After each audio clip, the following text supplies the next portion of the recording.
काय बाबा? चल बाबा, ऊन डोक्यावर आलंय.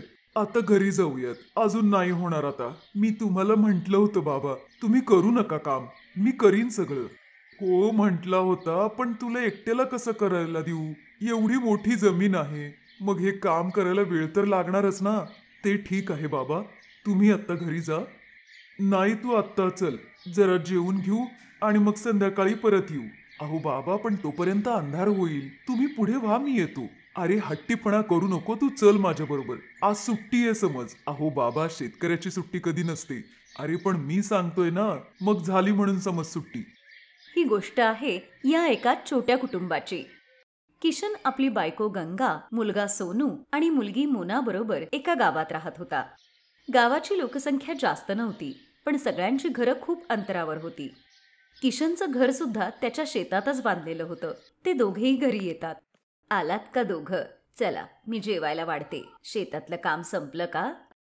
कुठे आई? बाबांनी हट्ट केला की म्हणून मला त्यांच्या बरोबर सुट्टी मनवायला घेऊन आली. सुट्टी? म्हणजे? अगं गंगा, जरा बाहेर येऊन बघ, किती ऊन आहे ते. आपण कुणीही आजारी पडलो तर उगाच डोक्याला ताप. मोना कुठं दिसत नाहीये. ती विहिरीवरून पाणी आणायला गेलीये. बाबा, मी तुम्हाला किती वेळा सांगितलंय, एक नळ लावून घ्या. आधी आई आणि आता मोना किती दूरवरून पाणी घेऊन येतात घरी. मग काय झालं सोनू? तुम्ही दोघं पण किती मेहनत करता आमच्यासाठी. हो आई, पण नळ तर असायलाच हवा ना. बरोबर बोलतोयस तू. बरं चल, यावेळच्या पिकाचे पैसे आले ना की मग यावेळी आपण नळ घेऊन येऊयात. किशनच्या तोंडातून नळाची ही गोष्ट ऐकल्यानंतर सोनू आनंदाने जेवायला बसला. मग जेवत असताना, अहो मी काय म्हणत होते सोनूचे बाबा, हा बोल ना गंगा. ह्याचं लग्न करायचंय की नाही? हो हो, करायचं की. एकदम थाटात. राहू द्या बाबा, संकट काय कमी आहेत? ते अजून एक संकट घेऊ. पत्नी संकट नसते वेड्या, ती तर संकटातून बाहेर काढण्याचा एक मार्ग दाखवत असते. बघशीलच तू, सुनबाई आली ना तर आपलं नशीबच उजळेल बघ. हो दादा, आई बरोबर बोलतीये. तू तर अशी बोलतीयस आई, जशी काही ती आकाशातून पडून पैसेच घेऊन येणार आहे. आधी मला थोडे पैसे साठवू दे, मग विचार करू लग्नाचा. असेच बरेच महिने निघून गेले. किशनच्या शेतात चांगलंच पीक आलं होतं. यावर्षी त्याच्या शेतात भरभरून पीक आलं आणि त्या पिकाचे त्याला चांगले पैसेही मिळाले. त्याने म्हटल्याप्रमाणे घरात एक हँडपंप लावला आणि मग त्याच दिवशी संध्याकाळी, वा किती छान पाणी येतं याच्यातून. सोनूचे बाबा, हे काम तुम्ही खूप चांगलं केलं.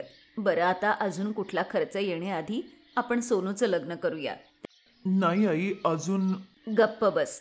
तू म्हटला होतास ना आधी नळ आणि मग लग्न. लावलाय आता नळ, आता काही बोलू नकोस. आईचं बोलणं ऐकून सोनू गप्प बसला. मग त्याच दिवसापासून किशन आणि गंगाने सोनूसाठी मुलगी शोधायला सुरुवात केली. काय झालं आई? बोलणं झालं? हो हो झालं. मला तर मुलगी खूप आवडली. राधिका नाव आहे तिचं. चांगली शिकलेली पण आहे. पण पण काय आई? तिच्या वडिलांची तब्येत बरी नसते आणि आई नाहीये. पण मला तर ती खूप आवडली. दिसायला पण सुंदर आहे. हो, आणि मला तर ती खूप समजूतदार पण वाटली. आम्ही होकार देऊन आलोय. आता लग्नाच्या तयारीला लागा. काही दिवसांनी सोनूचं लग्न राधिकाशी होतं. राधिकाने सासरी येताच सगळी जबाबदारी स्वतःवर घेतली. या छोट्या कुटुंबात आनंदी आनंदच होता. मग एक दिवस, आई, आपलं गाव तर खूपच छोटं आहे. इथे खूप कमी घरं आहेत. हो अगं, सुरुवातीपासून असंच आहे हे गाव. रामराम सगळे करतात, पण कुणाशी जास्त संबंध नाहीयेत. सगळे आपापली शेती करतात आणि आनंदात असतात.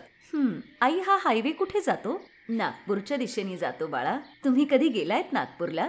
हो, एकदा तुझे सासरे घेऊन गेले होते मला दवाखान्यात तिकडे. केवढे लांब सडक रस्ते असतात. तो बसवाला काय जोरात जात होता. म्हणजे नागपूर इथून जास्त लांब नाहीये तर. हो, पण तू का विचारतीयस? नाही नाही, बस असंच. गंगाला कळत नव्हतं की राधिकाच्या मनात नेमकं काय सुरू आहे ते. असेच काही दिवस गेले. सोनू आणि किशन डोक्याला हात लावून बसले होते तेव्हाच राधिका तिथे चहा घेऊन येते. काय झालं बाबा? काही अडचण आहे का? हो ग पोरी, यावेळी खूप मोठं संकट आलंय. यावेळी पाऊस खूप कमी झालाय. सगळं पीक सुकायला लागलंय. बिचारा सोनू बादल्या भरून भरून त्या पिकांना पाणी देतोय. निदान आपल्याला खाण्यापुरतं तरी पीक निघालं तरी बास म्हणायचं. पण मागच्या वर्षी तर खूप पाऊस झाला होता. हो राधिका, तेव्हा एवढा पाऊस झाला होता की अर्ध पीक तर वाहूनच गेलं होतं. शेतकऱ्यांची हीच तर अडचण आहे. पाऊस झाला नाही तरी अडचण आणि जास्त झाला तरी अडचण. देव जाणे कसं होणार आता पुढे ते. मोनाचं लग्नही व्हायचंय. पैसेच आले नाहीत तर कसं होणार सगळं पुढे. विश्वास ठेव गंगा, सगळं नीट होईल. घरातल्या सगळ्यांना असं बघून राधिकालाही वाईट वाटतं. ती सगळ्यांची मदत करण्याचा विचार करते आणि मग, बाबा तुमच्याशी बोलायचं होतं जरा. हा बोल ना पोरी, काय झालं? मोनाच्या लग्नासाठी किती पैसे लागतील आपल्याला? का असं का विचारतीयस तू पोरी? सांगा ना तुम्ही आधी. कमीत कमी 5 लाख तर लागतीलच. 3 लाख तर बँकेत आहेत, पण 2 लाख कसे बसे जमवायला लागतील. कसे जमतील माहित नाही. माझ्याकडे एक उपाय आहे, जर तुम्हाला सगळ्यांना चालणार असेल तर. हो हो, बोल ना राधिका. हे बघा, आजकाल या शहरातल्या लोकांना फार्म हाऊस वेडिंग आणि फार्म हाऊस सेलिब्रेशनचं खूप हौस असते. आपलं शेत तर हायवेला लागूनच आहे. नागपूरही जवळच आहे. आपल्याला फक्त हायवे पासून आपल्या शेतापर्यंतचा रस्ता नीट करावा लागेल आणि आपल्या शेताला जरा कुंपण घातलं, छान डेकोरेशन केलं. पोरी, मला तुझं बोलणं समजतंय, पण या सगळ्यासाठी पैसा कुठून आणणार? ते 3 लाख रुपयेच उपयोगी पडतील आता. आणि हे जर चांगलं चाललं तर मोनाचं लग्न अगदी जोरात करून देऊ. हो, मला पण ही आयडिया चांगली वाटतीये. दुसऱ्याच दिवशी घरातले सगळेजण राधिकाच्या म्हणण्यानुसार कामाला लागले. हायवे पासून शेतापर्यंत छान रस्ता तयार केला. शेताला चहूबाजूनी कुंपणही घातलं आणि मग शेतात सगळीकडे छान व्यवस्था करून तिथे 4 पलंगही टाकले. शेताच्या मधोमध एक छान सुंदरशी खोली सुद्धा बनवली. घरातल्या सगळ्यांनी यासाठी खूप मेहनत घेतली. मग दुसऱ्याच दिवशी, माझं नाव राहुल आहे. मी नागपूरहून आलोय. हे रिसॉर्ट मी पहिल्यांदाच पाहतोय. परवा संध्याकाळसाठी मला हे मिळू शकेल का? हो हो, का नाही. कुठलं फंक्शन आहे? माझ्या मुलाचा वाढदिवस आहे. केटरिंगचं मी सगळं बघून घेईन, पण मला ही जागा आवडली. माझं बजेट 20,000 रुपयांचं आहे. हो हो, चालेल ना. Thank you so much. हे घ्या, 10,000 रुपये ॲडव्हान्स. राधिकाची आयडिया कामी आली. 2 दिवसांनी राहुलने त्याच्या मुलाचा वाढदिवस धूमधडाक्यात साजरा केला. राधिका आणि घरातल्या सगळ्यांनी सगळ्या शेतात फुग्यांचं छान डेकोरेशन केलं होतं. असंच लोकांना हळूहळू या रिसॉर्टबद्दल माहिती होऊ लागली आणि लोक तिथे येऊ लागले. आता राधिका आणि घरातल्या लोकांना या कामातून फुरसतच मिळत नव्हती. मग 2 वर्षांनंतर, दादा लवकर जेवणाची तयारी करा, आत्ता लोक येतील. हो मॅडम, आत्ता लावतो. ओहो, मोना तयार झाली की नाही? मोना, मोना लवकर ये ग. बघितलंस राधिका तुझ्या नंदेला? हो हो, अगदी परीसारखी दिसतीये. सगळं तुझ्यामुळे आहे वहिनी. मी नाही, आपल्यामुळे आहे. आणि ऐक, तुझ्या पहिल्या मुलाच्या वाढदिवसासाठी हे रिसॉर्ट आत्ताच बुक करून ठेव. माहित नाही ना तेव्हा ते अवेलेबल असेल की नसेल.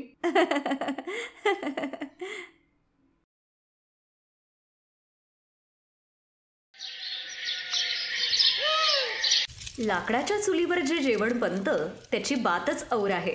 पण आजकाल गॅसचा जमाना आहे. चुलीवर कोण जेवण बनवतं? पण जे हतबल आहेत ते काय करतील? अशीच एक गोष्ट आहे शीतलची. शीतल एका गावातली गरीब घरची मुलगी होती. तिच्या आईवडिलांकडे जास्त पैसे नव्हते. त्यामुळे त्यांना नेहमी वाटायचं, आपलं आयुष्य तर संपत आलंय, पण आपली पोर शीतलला चांगलं आयुष्य मिळायला पाहिजे. म्या शीतलचं लग्न शहरातल्या श्रीमंत घरात करून देईन, मग तिचं आयुष्य आरामात जाईल. पण कोणाकोणाला श्रीमंती आणि सुख सहजासहजी मिळत नाही. शीतलच्या बाबतीतही हेच होतं. खूप प्रयत्नानंतर शीतलचं लग्न एका श्रीमंत घरात होतं. तिच्या नवऱ्याचं नाव प्रफुल्ल होतं आणि त्यांचा पिढीजात बिझनेस होता. प्रफुल्ल आणि त्याचा मोठा भाऊ महेंद्र हा बिझनेस चालवत होते. त्यांची आई जानकी देवी खूपच रागिष्ट होती. जानकी देवी शीतलला म्हणाल्या, हे बघ सुनबाई, मला माहितीये तू गरीब घरची आहेस. तुझ्या घरात काय होत होतं माहित नाही. आमच्याकडे दुपारी आणि रात्री 10 प्रकारचे पदार्थ बनतात. बरं आई, तुला तसंच जेवण बनवावं लागेल. करशील ना? हो आई. शीतल किचनमध्ये जाते. तिथे तिची मोठी जाऊ कोमल वाट पाहत होती. ताई, आपल्याला काय काय बनवायचंय? आपल्याला नाही बावळट, तुला बनवायचंय. हे घे आणि कामाला लाग. मी खूप स्वयंपाक केलाय. आता जेवण बनवण्याची जबाबदारी तुझी आहे. शीतलवर स्वयंपाकाची जबाबदारी टाकून कोमल आराम करायला गेली. शीतल आपल्या माहेरी लाकडाची चूल वापरायची, पण इथे गॅस होता. थोडा वेळ तिला जरा जड गेलं, पण तिने लगेच स्वतःला ॲडजस्ट केलं आणि 2 तासातच खूप सारं जेवण बनवून टेबलवर ठेवलं. जानकीबाई खुश झाल्या. अरे वा सुनबाई, तू तर कमी वेळातच एवढं जेवण बनवलंस. मोठी सुनबाई तर जेवण बनवायला खूप वेळ लावायची. शीतलने जेवण खूपच छान बनवलं होतं. जानकी आणि प्रफुल्ल दोघांनी शीतलचं कौतुक केलं. वा शीतल, मानलं तुला. तुझ्या हातात जादू आहे. आता असं वाटतंय तुला या घरची सून बनवून मी चांगलंच काम केलंय.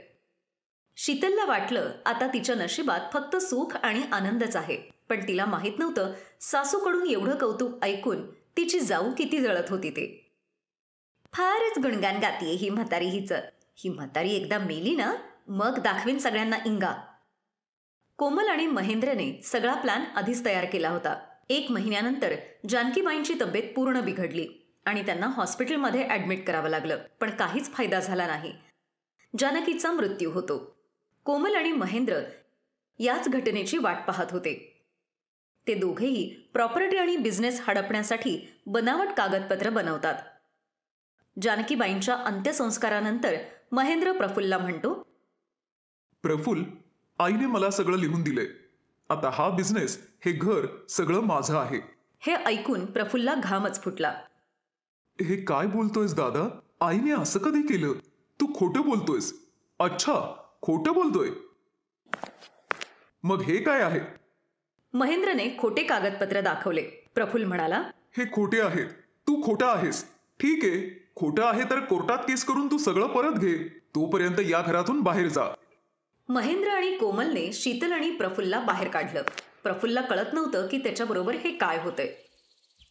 शीतल, हे काय झालं? आपण तर रस्त्यावर आलो. आता कसं होणार? केस करायला पण पैसे पाहिजेत. पण बँक अकाउंटही दादाच्या नावावर आहे. तुम्ही काळजी करू नका, सगळं ठीक होईल. काय ठीक होईल शीतल? सगळं संपलंय आता. खाणार काय? राहणार कुठं आपण? प्रफुल्ल खूपच नाराज झाला. त्याला गरिबीची सवय नव्हती. पण शीतल लहानपणापासूनच गरिबीतच वाढली होती. ती प्रफुल्लला घेऊन शहरालगतच्या मेन रोडच्या वस्तीत राहत होती. शीतल, तू जर आज माझ्याबरोबर नसतीस तर माझं कसं झालं असतं? मी तर स्वतःला संपवलंच असतं. असं का बोलताय तुम्ही? तुम्ही संपवण्याचा विचार करू नका. मी काहीतरी खायला करते. खायला करायला डाळ तांदूळ तर पाहिजेत. ते कुठून आणणार? वस्तीतले गरीब लोक श्रीमंतांसारखे मतलबी नसतात. त्यांच्याकडून सगळं मिळेल. मला लाकडाच्या चुलीची सवय आहे. तुम्ही बसा, मी सगळं करते. पण जेवण कसं बनवशील? इथे तर गॅस सिलेंडर नाहीये. शीतलने लाकडाची चूल बनवली आणि त्यावर वरण भात आणि बटाट्याची भाजी केली. अरे वा, काय छान वास येतोय. प्रफुल्लने पहिला घास खाल्ला तेव्हा त्याला काही सुचलंच नाही. वरण भात एवढा स्वादिष्ट बनतो हे मला माहीतच नव्हतं. याला लाकडी चुलीची चव आहे, त्यामुळे हे अजून जास्त छान लागतंय. प्रफुल्लने वरण भात आणि बटाट्याची भाजी पोटभर खाल्ली आणि कामाच्या शोधात बाहेर पडला. काही दिवस मजुरीचं काम करून त्याने पैसे साठवले आणि मग एका वकिलाला बोलावलं. ते वकील प्रफुल्लच्या झोपडीत आले आणि केसबद्दल बोलू लागले. त्या वकिलांची फी ऐकून प्रफुल्ल म्हणाला, वकील साहेब, मी आत्ता एवढे पैसे नाही देऊ शकत. मग जिंकणं अवघड आहे. ठीक आहे, कामाच्या गोष्टी तर होतच राहतील. वकील साहेब, जेवण करून जा. शीतलने वकिलांना चुलीवरचं जेवण खाऊ घातलं. ते खाऊन वकील एवढे खुश झाले की त्यांनी केस लढवायला होकार दिला. ते म्हणाले, अरे वा, असं जेवण मिळत राहिलं तर मी फुकट केस लढवेन. अहो वहिनी, तुम्ही इथे काय करताय? तुम्हाला तर कोर्टाच्या बाहेर हॉटेल उघडायला पाहिजे. तिथे खायला चांगलं मिळत नाही. तुम्ही चला, मी सगळा बंदोबस्त करतो. वकिलांनी कोर्टाच्या बाहेर हॉटेल सुरू करण्याची परमिशन दिली. तिथे लाकडाची चूल करून शीतल खाणं बनवायला लागली. त्या जेवणाच्या सुगंधाने आसपासचे सगळे लोक तिथे जेवायला येऊ लागले. लाकडाच्या चुलीवरचं जेवण जेवून सगळे खुश झाले आणि शीतलचं हॉटेल अगदी छान चालू लागलं. काही महिन्यातच तिने खूप पैसे कमावले आणि हॉटेलही मोठं केलं. त्याच पैशातून प्रफुल्लने आपल्या दादा वहिनीवर केस केली. महेंद्र आणि कोमल केस हारतात आणि त्यांना जेलमध्ये जावं लागतं. प्रफुल्लला सगळं परत मिळालं. तो बिझनेस सांभाळू लागला. शीतल लाकडी चुलीचं हॉटेल सांभाळू लागली आणि आता ते दोघेही आनंदात राहू लागले.